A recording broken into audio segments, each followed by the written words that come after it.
इस नौकरी में आपको मिलेगा बच्चों को फ्री एजुकेशन, कैंटीन सब्सिडी और परिवहन भत्ता। इसके अलावा भी बहुत सारी ऐसी सुविधाएं हैं जो सेंट्रल गवर्नमेंट की किसी भी नौकरी में दी जाती है। इस नौकरी में भी आपको ये सारी सुविधाएं मिलेंगी। नमस्कार दोस्तों, ये जो आपके लिए वैकेंसी आई है, ये वैकेंसी आपका nuclear power corporation of India limited NPCIL की तरफ से वैकेंसी है और ये है NPCIL का कैगा स्थल साइट, कैगा साइट यानी कि इसका अलग अलग साइट है, जैसे रावत भाटा साइट है और आपका कैगा स्थल साइट है ना, ऐसे ही अलग अलग इसके साइट है। और फिर ये जो वैकेंसी है ये कैगा साइट की है। इसमें आपके लिए नोटिफिकेशन आ चुका है जिसमें फॉर्म अप्लाई करने का डेट क्या है, फीस कितनी रखी गई है, योग्यता क्या मांगा गया है, कितने छूट आपको एज में दी जा रही है ना। इसके अलावा जो भी आपके एग्ज़ाम के लिए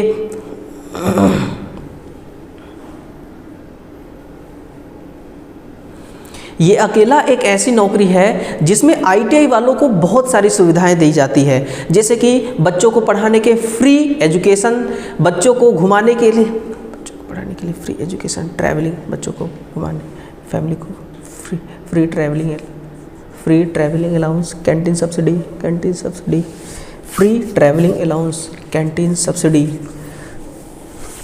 कैंटीन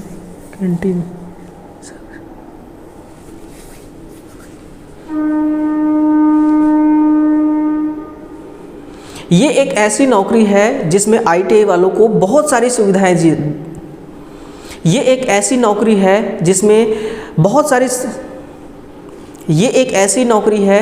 जिसमें ITI वालों को बहुत सारी सुविधाएं दी जाती है, जैसे कि बच्चों को पढ़ाने के फ्री एजुकेशन, कैंटीन सब्सिडी, घूमने के लिए आपको ट्रैवलिंग अलाउंस मिलेगा और बहुत सारी छुट्टियां भी इसमें मिलती हैं। इसके अलावा भी और कई सारी आपको फैसिलिटीज़ दी जाती हैं। नमस्कार दोस्तों, NPCIL ने इस बार कैगा साइट की तरफ से ITI वालों के लिए नोटिफिकेशन निकाला हुआ है और इस नोटिफिकेशन का आइए देखते हैं। इसमें आपके लिए फॉर्म अप्लाई करने का डेट कब से लेकर कब तक दिया गया है और फीस कितनी रखी गई है, सिलेबस क्या है, एग्ज़ाम पैटर्न्स क्या है, क्वालिफिकेशन क्या मांगा गया है और इसके अलावा उम्र सीमा कितनी रखी गई है। तो ये नोटिफिकेशन आपको मिलेगा हमारे टेलीग्राम चैनल पर, तो टेलीग्राम को ज्वाइन कीजिएगा। Nuclear power corporation of India limited NPCIL, इससे आप बहुत अच्छी तरह से रूबरू हैं। हो सकता है कि आप में से ही कोई ऐसे छात्र हैं जो पिछली भर्ती में फॉर्म अप्लाई किए होंगे, लेकिन वहाँ पर आपको सिलेक्शन ना होने की वजह से ये दोबारा नोटिफिकेशन देखना पड़ रहा है ना, कैगा साइड वाली। तो कोई बात नहीं, इसमें आपको सिलेक्शन ज़रूर मिलेगा। उससे पहले इस नोटिफिकेशन को समझिए। फॉर्म अप्लाई करने का जो डेट यहाँ पर है वो है 12 मार्च 2025 को सुबह के 10 बजे से इनका जो साइट है वो एक्टिव हो जाएगी और 1 अप्रैल 2025 तक है ना 4 बजे तक इनका साइट एक्टिव रहेगा। फॉर्म अप्लाई कर लीजिएगा, लेकिन एक बात का ख्याल रखिए कि कभी भी जल्दबाजी में फॉर्म अप्लाई ना कीजिए, क्योंकि यहाँ फॉर्म को करेक्शन करने का अलग से डेट नहीं दिया गया है। अगर यहाँ पर वैकेंसी की बात करें हम लोग, तो वैकेंसी देखिए यहाँ पर डिप्लोमा, डिग्री और ITI सभी के लिए निकाला गया है, बट हमारा टारगेट जो है वो है कैटेगरी सेकेंड, जिसमें ITI वालों के लिए टेक्नीशियन के नाम से पोस्ट निकाली गई है। टोटल नंबर ऑफ वैकेंसी अगर आप देखें तो वर्तमान में 222 है, जिसमें अनुसूचित जाति के लिए है 37, जनजाति के लिए 35, OBC के लिए 63 और बाकियों के लिए यहाँ पर दिया गया है। वहीं पर देखिए कुछ बैकलॉग भी यहाँ पर वैकेंसियाँ दिया गया है ना, और उस बैकलॉग में भी फॉर्म वही लोग भर पाएंगे जिनके श्रेणी जिस कैटेगरी में ये बैकलॉग सीटें खाली हैं। तो इसको आप नोटिफिकेशन में दोबारा चेकआउट कर लीजिएगा। अगर यहाँ से हम लोग थोड़ा डिटेल में बात करें कि कौन कौन से ऐसे ट्रेड वाले हैं जो फॉर्म को अप्लाई करेंगे, तो पहला तो ऑपरेटर के लिए है टोटल 28, इलेक्ट्रीशियन के लिए है 31, फिटर के लिए 55, इलेक्ट्रॉनिक मैकेनिक है 17, उपकरण मैकेनिक है 24, मशीनिस्ट के भी हैं यहाँ पर 3 पोस्ट और 6 पोस्ट हैं टर्नर के, ड्राफ्टमैन सिविल और यांत्रिकी के सिंगल पोस्ट यहाँ पर निकाला गया है। कभी भी वैकेंसी हमारे और आपके हिसाब से नहीं आती, वैकेंसी आती है उस डिपार्टमेंट के ज़रूरत के हिसाब से। तो उनको सिविल और मैकेनिकल में, यांत्रिकी में हो सकता है एक पोस्ट ही कि एक एम्प्लॉय की ज़रूरत ही है ना, तो उनके हिसाब से यहाँ पर वैकेंसी निकाली गई है। चलिए थोड़ा आगे बढ़ते हैं और यहाँ पर एज क्राइटेरिया को थोड़ा समझते हैं कि आपके लिए एज का क्या क्राइटेरिया रखा गया है ना। देखिए उससे पहले आपको समझना होगा कि आपके लिए क्वालिफ़िकेशन क्या है।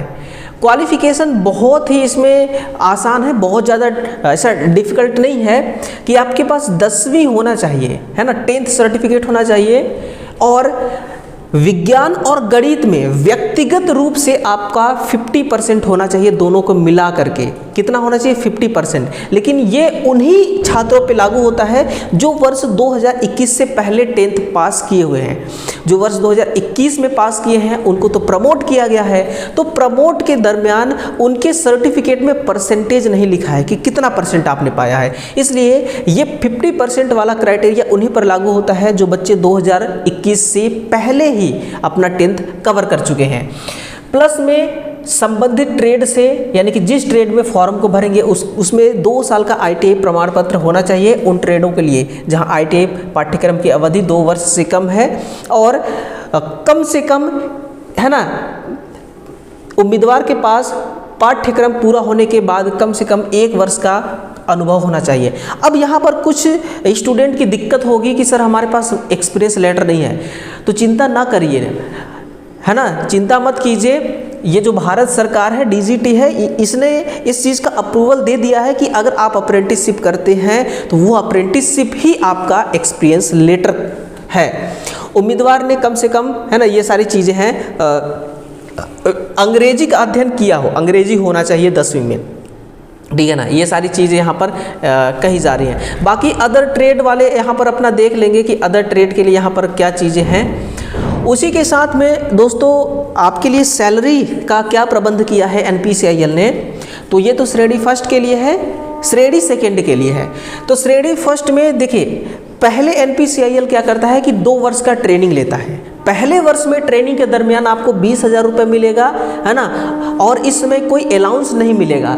साथ में दूसरे वर्ष में जो आपको वजीफ़ा मिलेगा वो 22,000 रुपये मिलेगा, और तीसरे पुस्तक भत्ता आपको मिलेगा प्लस में, है ना, 3,000।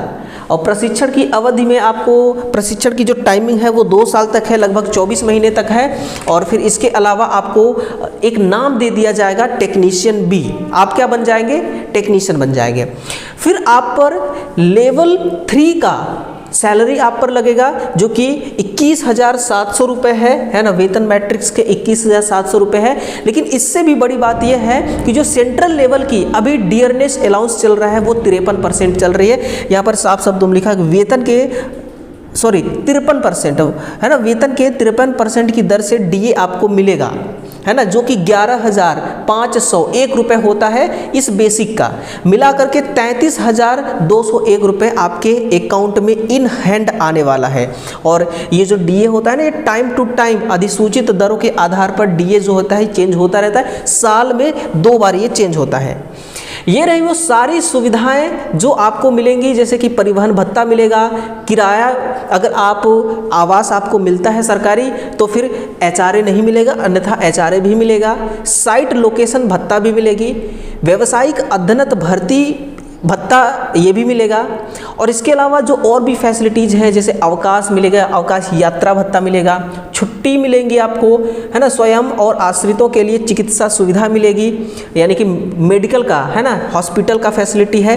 टाउनशिप के भीतर बच्चों को पढ़ने के लिए मुफ्त में शिक्षा मिलेगा, संतान शिक्षा की सहायता मिलेगी, व्यावसायिक संस्थानों के लिए सदस्यता निःशुल्क प्रतिपूर्ति मिलेगा, है ना, केबल टीवी शुल्क के लिए पैसे मिलेंगे, मोबाइल फ़ोन चलाने के पैसे मिलेंगे, समाचार पढ़ने के पैसे, कैंटीन की सब्सिडी मिलेगी। इतना किसी भी डिपार्टमेंट में नहीं मिलता रेलवे को छोड़ करके। और साथ में प्रोत्साहित राशि मिलता है, प्रोत्साहन राशि, जैसे कि अगर आपका प्रदर्शन अच्छा है, काम करने का तरीका अच्छा है, आपने अच्छा परफॉर्मेंस किया है काम में, तो उसमें भी आपको फिर पैसे मिलते हैं, है ना, प्रदर्शन आधारित प्रोत्साहन योजना मिलता है। बाकी ब्याज सहित अग्रिम घर बनवाने के लिए पैसे मिलता है, आप लोन ले सकते हैं। और कोई अगर आप प्रोजेक्ट चलाना चाहते हैं, प्रोजेक्ट पे काम करना चाहते हैं, उसके लिए अगर आप लोन लेना चाहते हैं तो वो भी लोन मिल जाएगा। ठीक है ना। और साथ में देखिए पीएफ, यहाँ पर देखिए पीएफ की सुविधा है, ग्रेचुटी है, सेवानिवृत्ति के बाद चिकित्सा सुविधा, यानी कि आपकी नौकरी खत्म हो जाएगी उसके बाद भी आपको मेडिकल की सुविधा मिलेगी, परोपकारी निधि, ये समूह बीमा आदि, ये सारी सुविधाएं के साथ ये वैकेंसी है। अब तो आपको दोस्तों यहाँ पर ज़रूरी हो गया है ना, अब आपको जो है वो ज़रूरी हो गया है यहाँ पर सिलेक्शन लेने के लिए, तो थोड़ा सा मेहनत कीजिएगा। उम्र सीमा देखिए बहुत ज़्यादा नहीं है, 18 से 24 वर्ष तक है ना।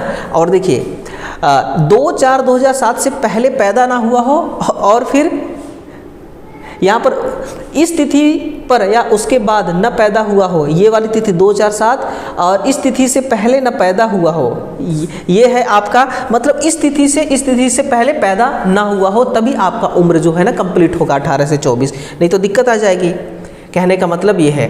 और बाकी एसटी एससी को 5 साल, ओबीसी को 3 साल, ये सारी जो फैसिलिटीज़ रिलैक्सेशन मिलता है वो रिलैक्सेशन भी आपका मिलेगा ही मिलेगा, है ना। चयन प्रक्रिया देखिए क्या है, सिंपल सा है कि आपका पहले इसमें एक प्रीलिम्स जैसे होता है ना, प्रीलिम्स होता है तो प्रीलिम्स होगा, फिर मेन एग्ज़ाम होगा, 2 एग्ज़ाम होंगे, कहने का मतलब 2 चरण में एग्ज़ाम होगा, 2 फेज़ में एग्ज़ाम होगा, एग्ज़ाम तो एक ही दिन होगा। उसके बाद स्किल टेस्ट की भी यहाँ पर सुविधा है ना, तो स्किल टेस्ट भी आपको यहाँ पर देना पड़ेगा। बाकी सिलेबस क्या है, वो सिलेबस ये रहा, सिलेबस ये रहा देखिए। फेज फर्स्ट में आपका क्या है, गणित 20 नंबर का, विज्ञान 20 नंबर का, सामान्य जागरूकता 10 नंबर का, मिलाकर के 50 नंबर का आपका बहुविकल्पी प्रश्न है। 1 घंटा 60 मिनट का समय मिलेगा, ठीक है ना। और इसमें हर एक क्वेश्चन 3 नंबर का होता है और निगेटिव मार्क्स के साथ होता है, यानी कि टोटल 150 नंबर का आपका एग्ज़ाम होगा, जिसमें पासिंग मार्क्स ये है, अनरिजर्व को इतना, रिजर्वेशन वालों को इतना % लाना ज़रूरी है। हालांकि इसमें बहुत ज़्यादा मायने ये नंबर रखता नहीं। फिर जो दूसरा एग्ज़ाम है जिसको हम मेन एग्ज़ाम कह सकते हैं, है ना, तो वो है आपका, इसमें 50 नंबर के क्वेश्चन रहेंगे, 50 क्वेश्चन रहेगा और हर क्वेश्चन 3 नंबर का, तो आपका 150 हो गया। इसमें भी नेगेटिव मार्क्स है, हर क्वेश्चन 3 नंबर का रहेगा, ठीक है ना। ये सारी चीज़ें हैं और सिलेबस यही है आपकी, ठीक है। 10+2 प्लस ITA स्तर का आपका सारा चीज़ पूछा जाएगा, ठीक है ना। तो ये रहा।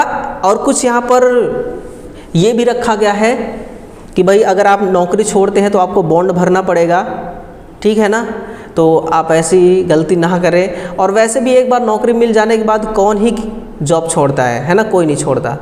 चलिए ये रहा एक, देखिए यहाँ पर ये बोला जा रहा है कि CGPA और परसेंटेज वाला क्या है, तो CGPA परसेंटेज वाले पे ज़्यादा माथापच्ची नहीं करना है आपको, है ना।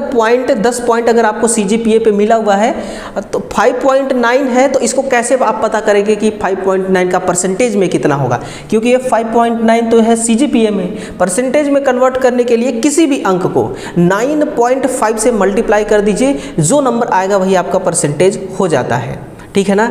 बाकी हर चीज़ हो गया। अप्लाई करने का फीस है यहाँ पर 100 रुपये, ओनली 100 रुपये है ITA वालों का, तो आप लोग अप्लाई ज़रूर कीजिएगा, ठीक है।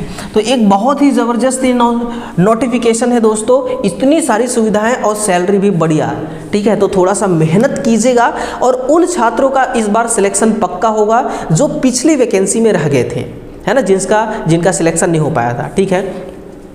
तो ये जानकारी आपको कैसा लगा, समझ में आया या फिर नहीं, कमेंट सेक्शन में अपनी राय ज़रूर लिखिएगा। बाकी अपना ख्याल रखिए दोस्तों, मिलते हैं अगले सेशन में, तब तक के लिए बहुत बहुत धन्यवाद।